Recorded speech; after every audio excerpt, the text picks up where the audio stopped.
Alright, so this problem establishes some connections between the idea of derived subgroups and that of solvability.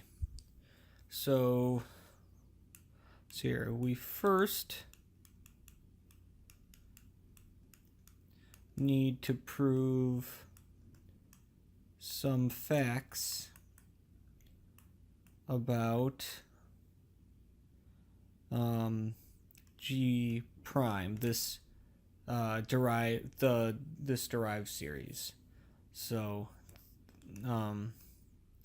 and I'm gonna write this exercise in a way that I'm going to go over a lot of more elementary facts on derived series that you typically will go over the first time you encounter one. Yeah, let's make these y's curvy. But I'm still going to prove them anyways, just as a refresher, and like it doesn't add too much. Well, it adds a good amount of time to the problem, but you can just, I don't know, skip past those parts. So anyways, G prime is this, and then in general we define G to the n in parentheses as similar thing, but we take x and y to be in G to the n minus 1, and we construct these inductively. And so obviously they're groups and blah blah blah. Probably should have left that up for a little longer, but you could always just go back and pause it. It's not like a classroom. Anyways, so first,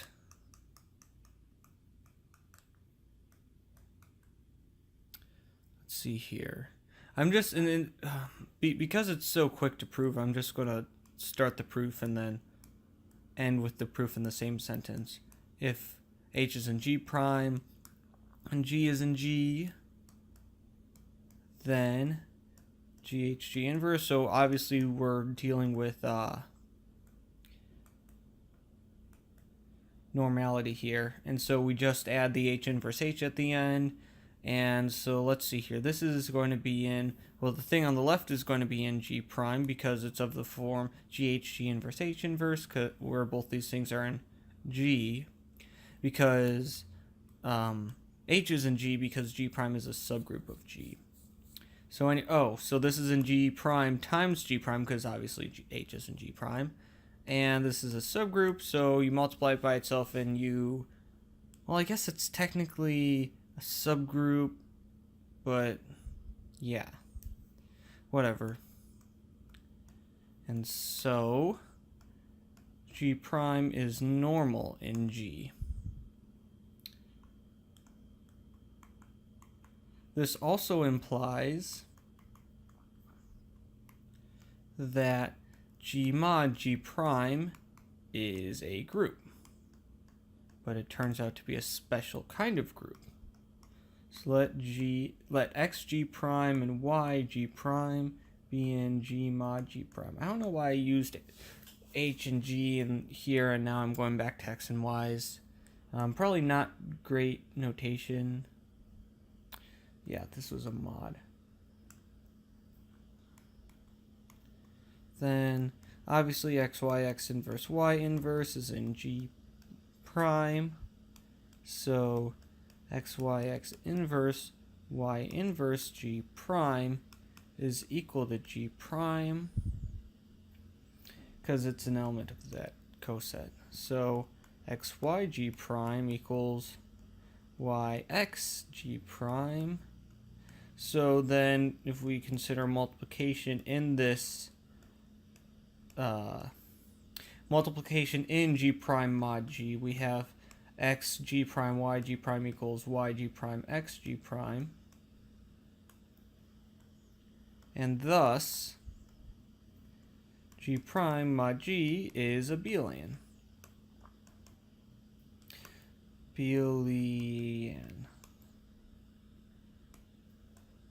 So now suppose G to the n is equal to 1 for some n.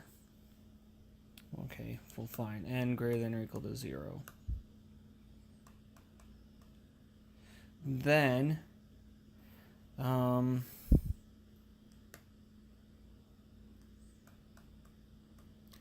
your G is equal to G0. We're going to define it that way. And so this is obviously this contains as a normal subgroup G prime.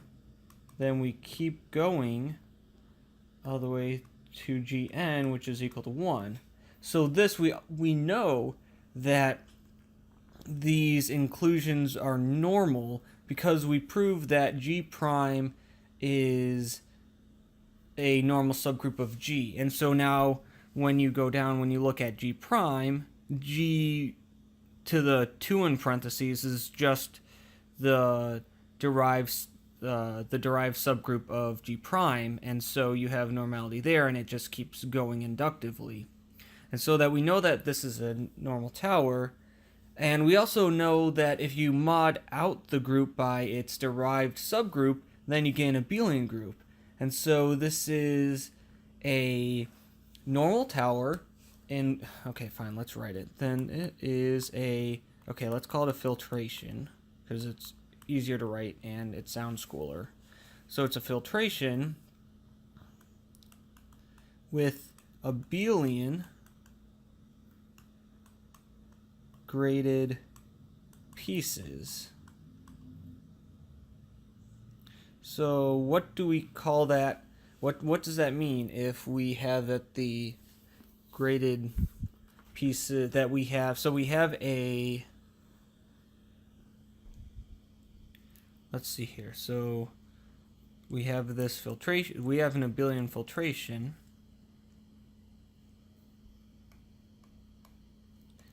And so the existence of such a filtration tells us that G is solvable. Okay, so that's one direction. So we're done with part of this problem. And so let's scroll down a little more. And then see here. For the other direction, I must first prove another fact about derived subgroups. And this one's going to take a little longer to prove. I must first prove that for any abelian subgroup A of a group G, then if F from G to A is a group homomorphism, then A factors through G mod G prime, i.e. there is a homomorphism F such that the following diagram commutes. Let's draw a diagram. So we have this group homomorphism from G to A, and then we're going to go through here. This is going to give us G mod G prime, and phi here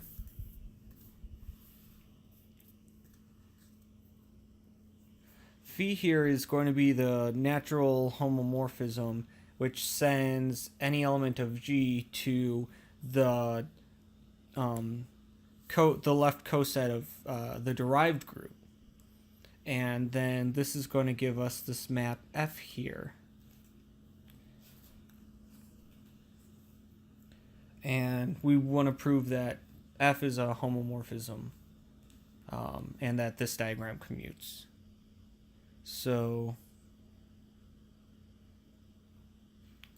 see here. I claim that the map gonna define f. Well, obviously f goes from G mod G prime to A, so we're gonna just give what it is. F evaluated at G prime is going to be equal to just f of G. That this map yields the desired results. Okay, so let's see here. I gotta switch around my papers a little bit because now I have to go back because this is a separate thing that I proved, and this might be something that you've seen before, and if so, you can skip ahead a little bit. But I guess there's going to be no way for you to know when I'm done with this and when I go on to the final part of the original proof.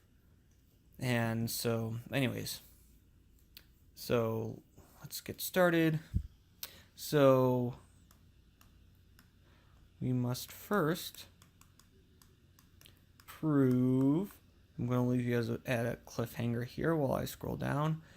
Well, the first thing, we have this map here, capital F. Is it really a map? We must first prove that capital F is well defined. And why is this even a question? This is a question because capital F, if you look at this formula for capital F, it doesn't really depend on this G prime here. All it's doing is it's taking this particular G that gives us this coset and evaluating F at that particular member of this coset. And so in order for this to be a well-defined map, you need this function to be constant on cosets of G prime. So let's do that. So let G1 and G2 and G be such that G1 G prime equals G2 G prime. Then let's see here.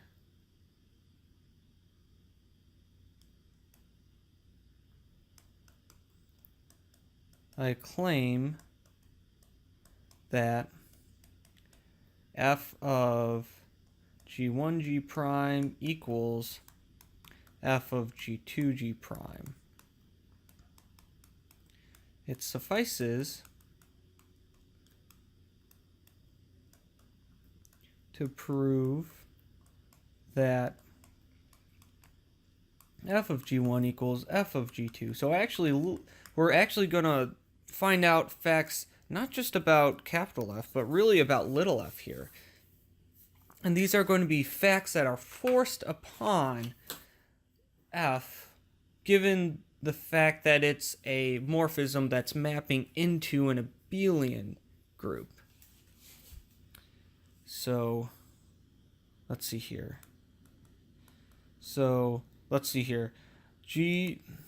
G1 G prime equals G2 G prime. So we know there exists A and B in G such that G1 AB A inverse B inverse gives us G2. That's what it means for these two things to be in the same coset. Then we have a computation. So I hope that my computer is going to be able to refresh this quickly enough so that there's nothing here that's being lost. Like if it's refreshing only like once a minute, then hopefully I scroll through more slowly than once a minute. But anyways, so what's f of G2? We're going to want to get f of G1 out, but we know that G2 is equal to G1 ab. And let's see here, this is a group homomorphism, so I guess we have to do all of this. And now here I'm going to skip a step. Normally I do A inverse here, but because this is a homomorphism, we know we can bring the inverse outside. And so let's see here. This is abelian, so that's going to be key here, because what we can do is we can take this f of a and then bring it over to the f of a minus, then f of b, then f of b minus. Just switch these two guys around, and then, of course, I copied it down wrong. But now we see that these things cancel each other out, and so we get f of g1. And so now we kind of see why it's actually sort of natural. Like we sort of should have expected that this could happen, because if you look at the commutator subgroup, the commutator subgroup of an abelian group is just 1, because if you take anything xy, x inverse, y inverse, and you're considering an element like this in an abelian group, you just bring the x's and y's together and you get the identity element. So the commutator subgroup of an abelian group is just 1.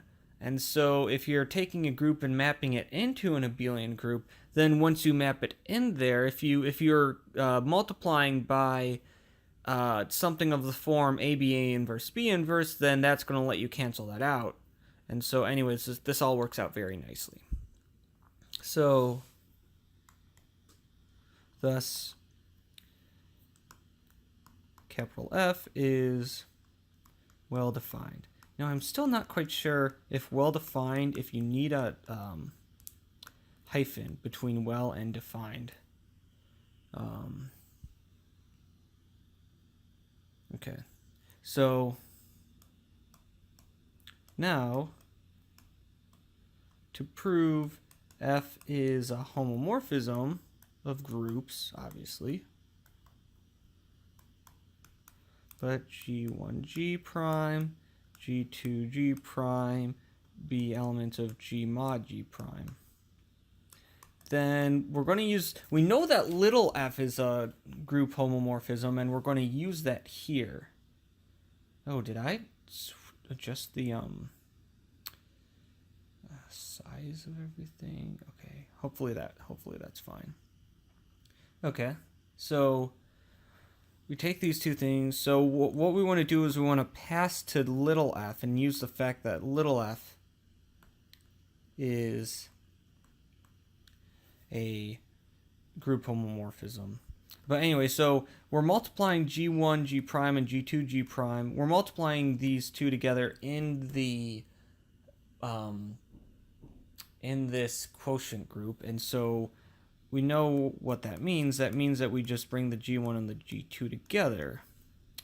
And so now, by definition, this is f of G1, G2. So now, there we go. We can go ahead and use that f as a group homomorphism. And I'm going to try to fit this on this line. G1, G prime, f of G2, G prime. It's weird because I think like, oh, I'm not on paper anymore. I don't need to worry about fitting everything into lines. But then we get to, oh, if I write too much, then I'm going to make my computer blow up. Anyways, and thus f is a home. So now what do we need? We need to know that the diagram commutes, i.e. feeding something through f is the same thing as feeding it through phi and then capital F. So lastly, capital F equals f of phi. Why did I write phi inverse here? Oh yeah, of course. So what we really want to write is not so much that, yeah, so going through capital F is the same thing as going backwards through phi and then going through little f. So this is f is equal to little f of phi inverse, because excuse me, given G, G prime, and G mod G prime, we have, see here, f of G, G prime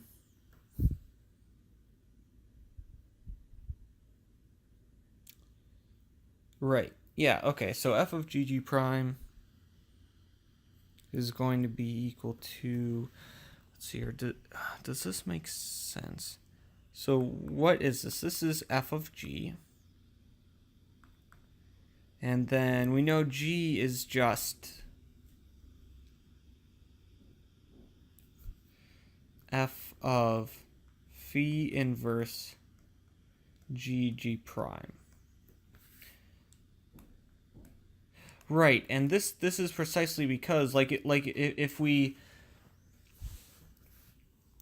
go backwards from this coset,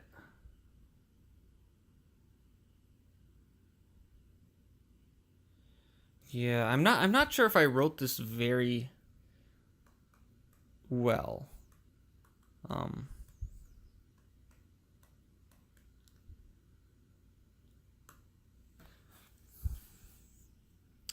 Because basically what the key thing is this equality here. Everything else is sort of obvious. But the reason that this holds is precisely because this function capital F is well defined. In fact, we might just get this the fact that this diagram commutes automatically. But in any case, so if we see that f of g here, this does not depend on what particular, this does not this value here does not, this value f of g does not depend on which element g we chose from our coset g prime. Oh wait, no, because g is just some element. Right, it doesn't depend on which, so g belongs to some coset, let's say hg prime. Or actually, let's call it g prime in g mod g prime. I keep saying prime. This is some element g bar in g mod g prime. So this value of f at this g, this does not depend on which particular element of this coset g bar we chose. We could have chosen another one. So when we look at little f of phi inverse of little g prime, so little g prime is a particular coset. It's a particular, right, it's a particular element of g mod g prime, so it's a particular coset of g prime. And so when we take phi inverse, it's going to pick out one of those elements of the coset as the no, well, it could be, yeah, this isn't, because you can't really take phi inverse of this particular thing, because g prime gives us a particular coset, and you can't take like a phi inverse of this thing. That this might not give us a particular element. But so yeah, this isn't written very well because I don't think this thing is really well defined, because we don't, well, this is, well, it's not f evaluated at a particular point. It's f evaluated at a collection of things which belong to the same coset of g prime. But it doesn't really matter because f is going to send all of those elements to the same thing, because f is constant on cosets. And so that's the main idea. And so, yeah, I'm just going to leave the explanation at that. I guess I could have left all that stuff there, but whatever. So yeah. Thus, so what have we learned?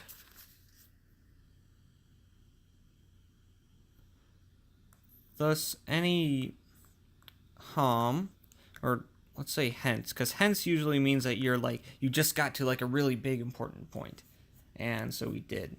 And so we'll use hence. Hence, any homomorphism f from g to a factors through g mod g prime.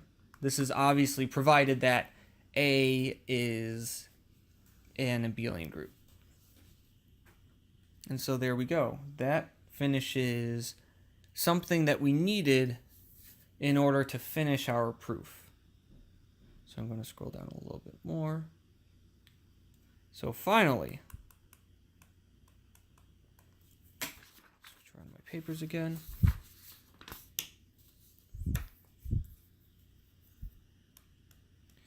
Let G equals G naught contains G1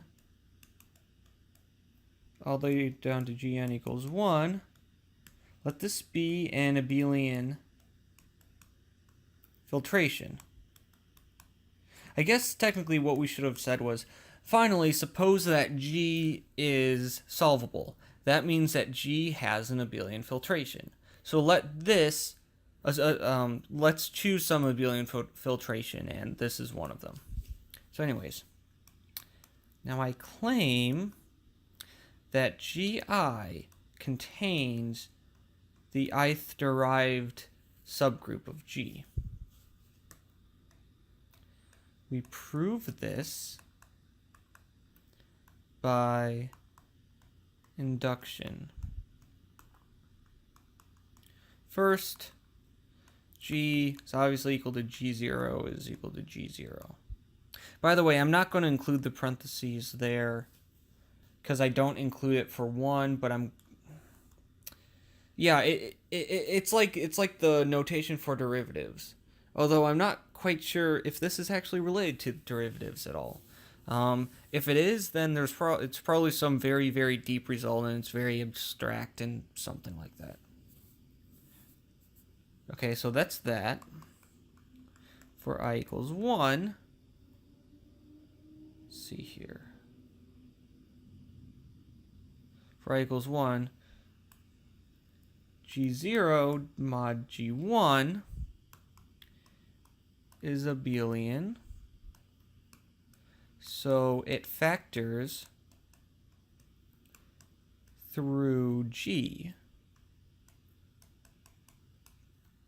i.e. we have a commutative diagram.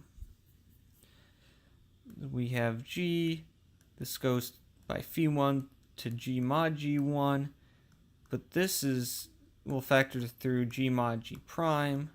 This will be some map here, but this will be like our, why'd I call this phi1? I don't know.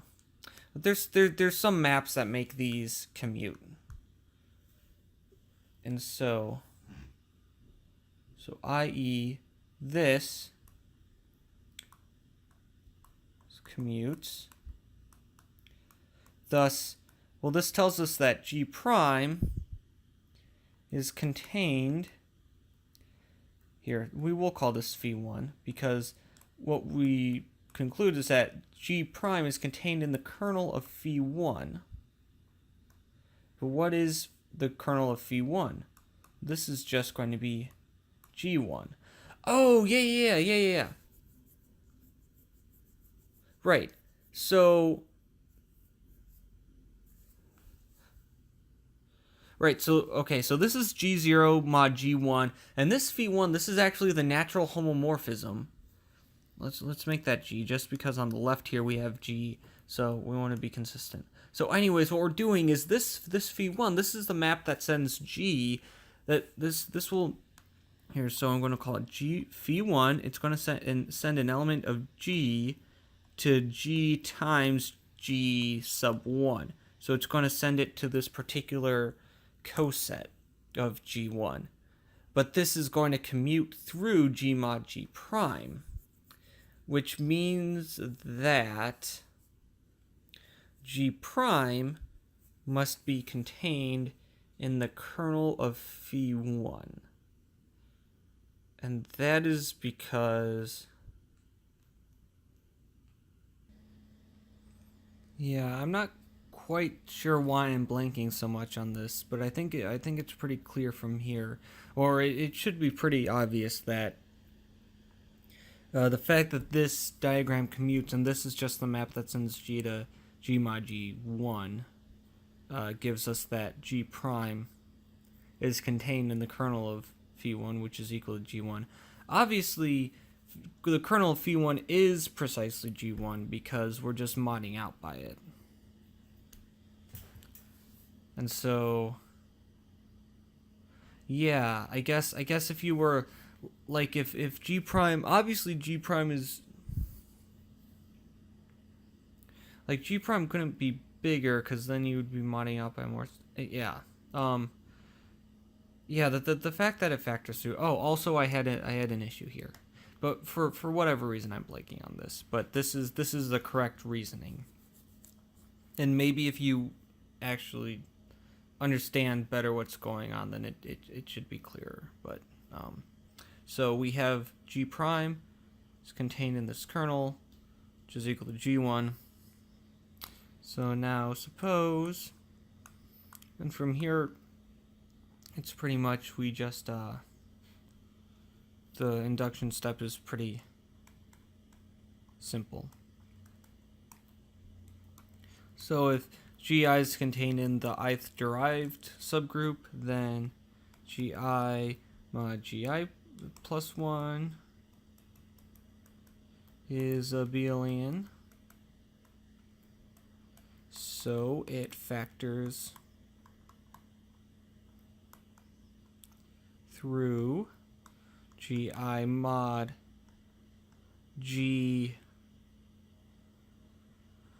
Let's see here. So it's going to factor through Gi mod the derived subgroup of Gi prime. And so Gi plus 1 will contain Gi prime. But we know from induction that Gi contains the ith derived subgroup of G. And so this contains G to the I prime, which is by definition precisely equal to Gi.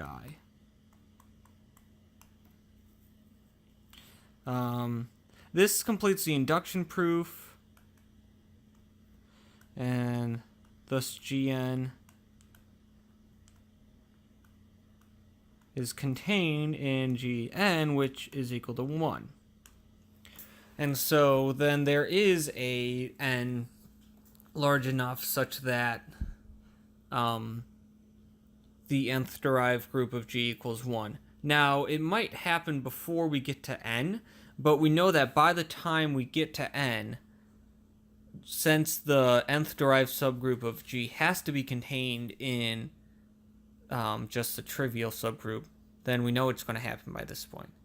And so, yeah, there we go. This completes this direction, and so now we are done with this proof.